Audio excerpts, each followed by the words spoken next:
Welcome back to Chow Time Pod. It's your host, Red. Got a video today from The Wall.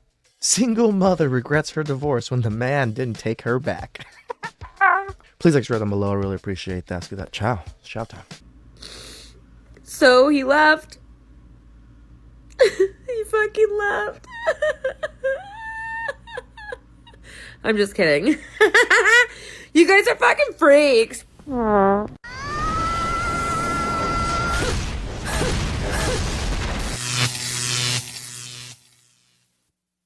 Welcome to The Wall.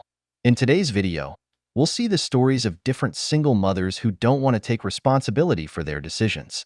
We'll also look at how a woman tries to ruin the life of a good, hardworking man who is the father of her daughter by damaging his image on TikTok and encouraging people to attack him, driving him to desperation. We want to invite you to smash that like button. Let's support the movement. Subscribe to the channel. That's the only contribution we ask of you, man. Add your grain of sand to the movement. Share your experience in the comments for any man who might need it. Without further introduction, let's get started. I think that's probably the best things about the comment section in our niche, right? Men sharing their stories, talking about all the things that they've done and the things that they've been through. So it shows other men you're not alone. Other men have gone through some of these issues too. You just got to build yourself back up. You got to fucking look forward and work on yourself. This woman says that if something happens to her and her child, then her ex did it. Now, y'all know how I feel about cries for help being ignored, but there's a lot to this story. First, this is her cry for help. My name is Alexis Whiteman. I'm from Plymouth, Indiana. If anything happens to me or my child, Hazley, my name is Alexis, E-L-E-X-U-S, Whiteman, W-H-I-T-E-M-A-N. If anything happens to me, if I come up missing, if I am murdered, if anything happens to me, it is because Darlene Rodriguez and Matthew Juarez are planning to hurt me, and they've been planning to murder me and to take my child from me. They have already taken my child from me, and they want to take me out because I know so much information that will get them in trouble, that will get them put in prison. They don't want to be sent to prison. Why wouldn't you just put them in prison if they're after your life? That'd be one thing that kind of comes to mind. If you're being threatened and you have information to get them in jail, why wouldn't you just send them to jail? So please just get this message out there. If anything happens to me, it is not my own doing. And now her ex responds. My name is Matthew Juarez. This is Hazley Rain. She doesn't want to be in the camera. Okay. So Alexis Whiteman posted saying that I'm trying to murder her. It's not true. Dude, just look at this guy. Does this guy look like he can murder someone? This guy looks like the friendliest, happiest kind of guy. She has mental issues. There's nothing really that can be done. She doesn't accept the therapy. She doesn't accept anything. The therapist that she did have ended up quitting. And so from there, since the therapist quit, she didn't want to go back and get a different therapist. I set up an appointment so she can get a different therapist. And no, she's off her meds. She took off to Florida. She totally forgot about the child, took off to Florida, picked up charges. I bailed her out. Brother, you bailed her out? Still? Jeez. There's nothing really more to say, but life's hard. I'm getting a lot of crazy messages. Calm down, everyone. Calm down. I looked up his accusation of her being arrested in Florida, which is where they're not from. And he is right. And take a look at the charges. Pretty serious. And there's this comment from her mother. When you first look at it, it seems that she is in danger. But from everything I can find, she seems to be making it all up. I haven't read any comments. I haven't looked at my phone. Poor guy. Been super busy all day. I don't have time to respond to every single person. I'm crying. I need to continue life. I can't keep just going back to Alexis. In all reality, I'm financially unstable now due to everything I've had to pay for Alexis. Not in the terms of me taking care of her, but in the terms of now the court proceedings, the lawyer fees, the child. I take care of the child. I don't charge child support. I'm never going to get any child support. This is different. And I work on a farm. You know, the man is crying on camera. But I'm not upset at this, and I'm not gonna say anything wrong about this because the man is just trying to get his shits together. He's trying to get everybody to fuck off, but he can't record right now because he is fucking quite emotional. And he's not recording it to get sympathy. He's recording it as like, fuck! I'm trying my best, you fuckers. Leave me alone. Like, I can't do anything about everything because women have so much more power over me, especially when it comes to custody, especially when it comes to courts. I feel so bad for this man, this young gentleman that he made wrong choices. It doesn't mean that his life should be fucked for the rest of his life because of it. That's it. Of course, there's more to this story, and I'm trying my best to not pass complete judgment. But from everything I can find, this is a good man. And she's a terrible person. Yep. Fuck up, you crazy bitch whore! See why I always tell you to avoid chaos in your life. This is more common in this country than you think. Men in relationships with unstable women, who then make videos accusing these men of being abusers, sharing their names and addresses, with groups of women and simp men chasing these good men, threatening them, and wanting to harm them, when it's the woman who is damaging their image. Nowadays, these accusations are made on TikTok. In the past, Yep, that's the big difference nowadays, right? Is the accusations are made on TikTok. It goes viral. There's no court system. There's no judge. There's no fucking peers or anything. No, it's just straight internet fucking trolls ready to trounce on whoever you talk shit about. They were made to the police, where many men unfortunately lost everything. They were thrown out of their homes because the woman claimed he hit or abused her, or women who simply didn't like a man would file a complaint, sometimes against men who weren't even their partners. These men's lives were ruined, and since people's judgment on the internet is that if a woman says he's an abuser, he must be, just because he's a man, and as such, he must be the bad guy. That's why, brothers, take care of your seed, because once it's out of you, you lose all control over it. This man will always suffer from this harassment because she won't stop. She will always make his life miserable, and even worse, I actually know one of my barbers. He's not my barber, but he's, the chair next to my barber. We talk all the time. And he's finally been 18 years for him of child support. He's done. He's finally done. And he was so fucked for so long because of it. And he couldn't do anything about it. I mean, he did what he did. I mean, he admitted it was his child. He wasn't going to not pay for his child, but the mother made his life miserable for those 18 years. He's with a new girl now and, things like that. But sometimes these women that you have kids with, you're stuck for the rest of your life. His daughters. She will just come out crying, playing the victim, saying he's an abuser or, even worse, that he's harming their daughter and that she's in danger. And he will be unjustly attacked again. It's sad because he is a good man.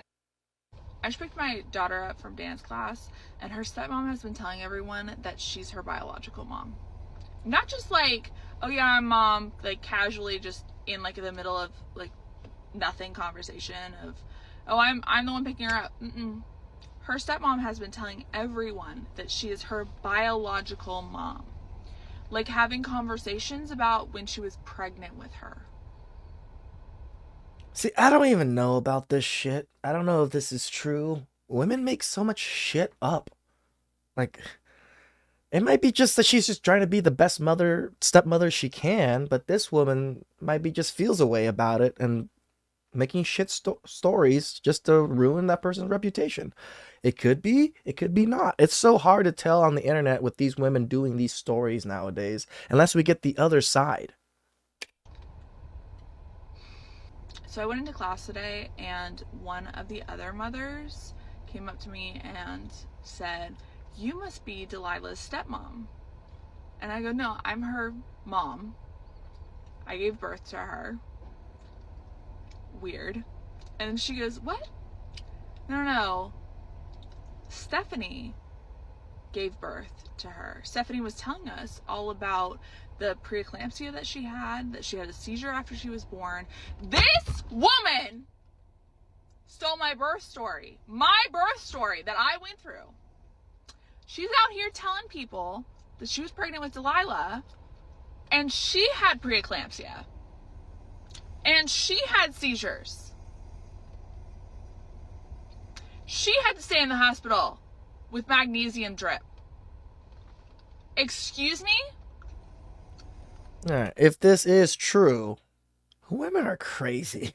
What is going on? I look at this woman in the face and I go, "Excuse me? You've got to be joking me." And she goes, "No, like, we've all heard about Stephanie and how she gave birth to Delilah." And I was like,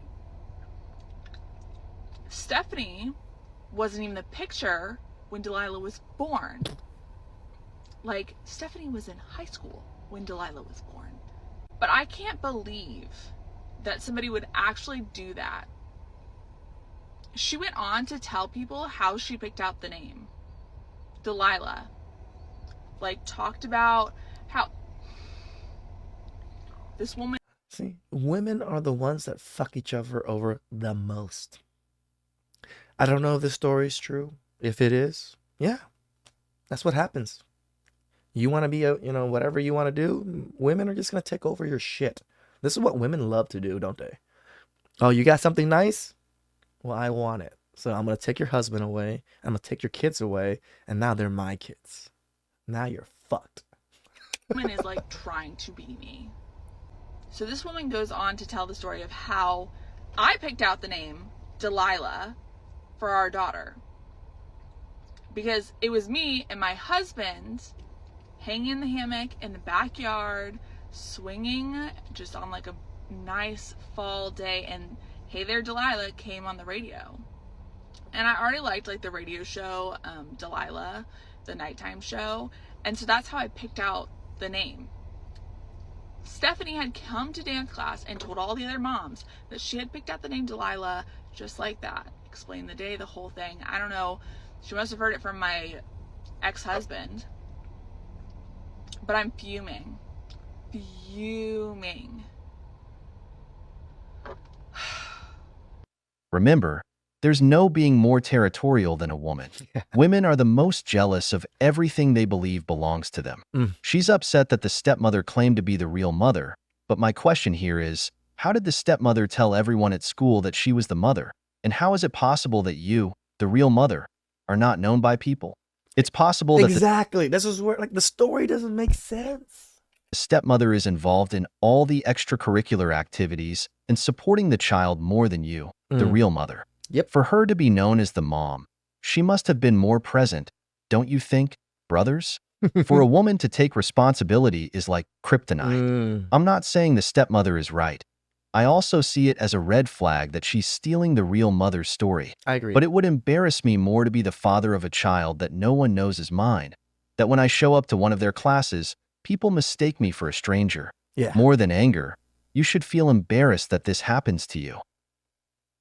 A mom said that her 4-year-old daughter hates her and that the girl prefers her stepmom. The mom posted to Reddit looking for advice after her daughter expressed these heavy emotions. The mom explained that she and the girl's dad have been separated since the daughter was 6 months old, that they have 50-50 custody, and that the stepmom is great with the little girl. For the past year or so, the daughter would cry inconsolably when the mom would pick her up from her dad's house. The same thing happened one day when the mom picked her daughter up from daycare, but she doesn't have a strong reaction when her dad picks her up. The mom asked the daughter what was going on, and the daughter just said that she missed her stepmom, which really hurt the mom's feelings. Later on, the little girl told her mom that she didn't like her, but that she likes her dad, and that her mom makes her sad, which... Okay. Super personal story. I was not raised by my mom when I was growing up, when I was born. Because of the war and because of things were happening with my dad and stuff, I was actually raised by my mom's sister, younger sister, my aunt. I call her Maki. Her name is Gi, and Mat means mom, so I call her Mom Gi, which should be a red flag or like some kind of thing already. But I was a kid, and I was raised by her for almost 5 years. I rarely saw my mom, and I rarely even saw my own dad. So I actually thought that my aunt was my mom. I didn't know. And when my mom came to pick me up, like later, and then, was getting ready to move to the US, they were like, oh yeah, we're gonna bring you to the US and stuff. I cried my ass off because I didn't know who she was. My mom felt like such a stranger to me because I didn't really know her.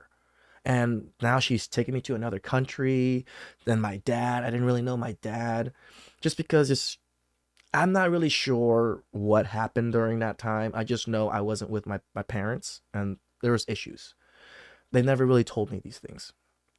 So I can totally understand this mindset of this child because they're so used to this person.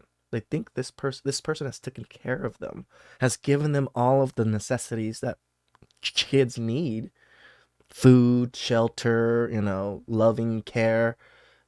And this other person just all of a sudden comes in and just like, wait, you're my mother? But you don't do the motherly things that the mom that I've been living with does. This is the detriment of fathers not being in homes too, because this is the same kind of outlook that they have on the fathers too. I'm just sharing you my story because it's a little bit of a weird story. But when I came here, I finally realized, and I started building connections with my dad and mom, and then I felt more, oh yes, these are my parents. But as I was growing up, from 0 to 5 or 4-ish, I didn't know that they were my mom and dad. Confused the mother. But when a child says, I hate you or I don't like you, there's a good chance that they don't actually feel that way. According to Very Well Family, it's just a way for a child to express big emotions. The child is likely trying to find a way to express pain and discomfort they're feeling, and since they're so young, it's really the only way they know how to do it. Commenters on They Reddit have a agreed, low saying vocabulary. that the girl was still little and that she's simply struggling with transitions, and even saying that this is normal in children in blended families. While this mom may have been hurt by her daughter's statements, it's likely the daughter didn't mean what she said. As the girl grows and matures, she'll learn more appropriate ways to express her emotions. I don't know if you've heard that if you want to know if you're good looking or not, ask a small child. Yes. Because they don't lie. They don't. What's happening here is about the environment where the girl goes. No matter how much feminists seek comforting words, a family environment with two parents will always be better for a child. In this case, the girl sees the stepmother as her mother. Surely, she's sought after by her father, and the stepmother plays the role of a mother at home, caring for her and giving her affection. Besides, she has the father's authority figure, which, as we know, encourages girls' confidence as they grow up. And as every father with daughters knows, daughters are daddy's girls because they always want to be closer to their father. This is 100%. My sister is a daddy's girl. I'm a mama's boy. It is what it is. In this case, the single mother surely goes home alone to be with the girl. Even though she takes care of her, the girl doesn't feel much appreciation because she lacks the security of her father and the family atmosphere. However, women brainwash them into believing they don't need a man and that they'll be better off as single mothers, making decisions without considering what's best for their children. I have no doubt she was the one who ended the relationship. If it ended 6 months after the girl was born, it tells us that the girl never had the chance to be in a real family. That's why it feels so bad for her when the mother takes her away from the place where she feels she has won. Yep. Bad decisions have consequences. I just saw a creator ask where all the former trad wives were. And maybe some of the ones that went to college for their MRS degree got married as children and had, 5 kids in 7 years. Children. Why do we always... Women love to play the pedo card, don't they? They really use the pedo card on men like it's fucking water. The ones who learned to sew and darn and cook everything from scratch. The ones who wore dresses and made sure their hair was fully done and their full face of makeup was on before their husband got home from work. The ones who worked through cookbooks to make sure that the family always had something new and healthy and exciting to eat. The ones whose role in life was to serve your husband and your children. It's always okay to be overdressed. It's never okay to be underdressed. Your house is your calling card. Any grown-up girlfriend would tell you that your job is not to emasculate your husband. This is me 6 years ago being a traditional Mormon wife. And yes, I am wearing a tank top in this photo. I don't know how to explain this photo to anybody. I'm holding the mop bucket. I was cleaning our bathroom. It was a Saturday night. Jake was on his way home from a road trip. And I guess this kind of falls under the category of housewife erotica. This photo was just for Jake. From the time that I was like a 3 or 4 year old girl, I was raised in my home and by my Mormon religion to be somebody's future wife, which literally was just cook, clean, how to be a mom, and how to look pretty and be sexy. Like literally. Because as a Mormon female, Literally. my assets and those things that were going to lead to success in life were not my intellect or my work ethic, my opportunities. Whether or not I was rich or poor literally depended on how pretty I was and how good I was at doing those things that men wanted women to do, from the kitchen to the bedroom. And the only way that I could control whether or not I spent my life in poverty or living in million-dollar homes was to be skinny and keep those boobs pushed up, keep myself virgin. That was not the case. You could have gone and do your own thing, but that is the best way to have a very fulfilled life. This is what they pushed you towards. And worthy of the Mormon temple so that I could marry a returned missionary and try to attract a sexy eternal companion. And guess what? By being hot and righteous and like never eating food, frying myself in tanning booths, bleaching the crap out of my teeth for my entire high school career, I snagged a returned missionary who would give me all of the material possessions that I'd ever dreamed of. And I guess for 24 years, it was sort of magical in that regard, except that he was abusive and So he took care of you for 24 years, paid for everything, and he was abusive. would eventually abandon our family for a 19-year-old brother, which left me homeless and sleeping in my car, and is still destroying my life today. The end. Thank you for watching. Oh, no! No! I call so much bullshit on her living, left her with nothing, and her living in her car. That doesn't happen. Not through divorce. Especially if he was the breadwinner. No, you got something, girl. The reason you live in your car because you made bad decisions afterwards. No! No! What a calvary the ex-husband of this woman must be going through, knowing that she has hundreds of videos where she always mentions him as the worst man in the world, Right? with whom she had 5 children. She keeps complaining and boasting about what they had. And here I ask myself, if your life was so good, why did you get divorced? She talks about women who stay at home as if it's the worst decision in the world when she did it for more than 24 years of her life. She asked for the divorce, but like any woman, she won't accept that things didn't go her way, and I mean this man's money. If you notice, she only talks about everything she had, the million. She also talked about all of the material possessions I ever wanted. That's when you know she's fucking fucked up. In the head. $1 house she lived in, and this man cheated on her with a 19-year-old girl. So, if you liked your life so much, why didn't you go to couples therapy? Weren't there more solutions? Oh right, therapy is only useful when the woman cheats.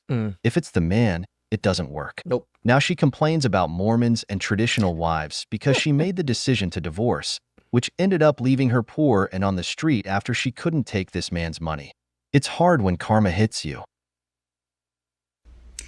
Did you know that in hetero relationships, 80% of divorces are initiated by women? And that number jumped to about 90% for college-educated women. This is really eye-opening, right? And it's something that I think would be important to pay more attention to. So I want to go over one of the common patterns in the lead-up to the dissolution of a marriage or long-term relationship in case it's helpful. So the responsibility of monitoring the emotional connection of the relationship usually falls on women, even though men are equally capable of taking this on. What? It would actually be better for both men and women if they share the responsibility. When a woman feels disconnected from her partner, it causes her a lot of pain, and she's likely Shut the fuck up and rebuild the connection. It causes her a lot of pain. You think me working my fucking ass off, breaking my back, trying to provide, trying to be the man that she wants me to be, doesn't cause me pain and or fucking discomfort in some way? But as soon as she's like, ah, now it's our fault, then we have to fix everything, don't we? to come forward to say some version of, I'm not happy, I feel lonely in the relationship, I feel disconnected from you. This is when there's a window of opportunity to do something to resolve the issue and to maybe save your relationship. Unfortunately, what usually happens is that women will be told, you're crazy, you're going through a phase, and dismissed. Or if you're in a relationship, Because you are. Just because you're upset. Your emotions go up and down. I thought I could be the most unhappy, the most fucking miserable person, but I'm on a date or I'm with my girl or a girl, they would not know. They would never know.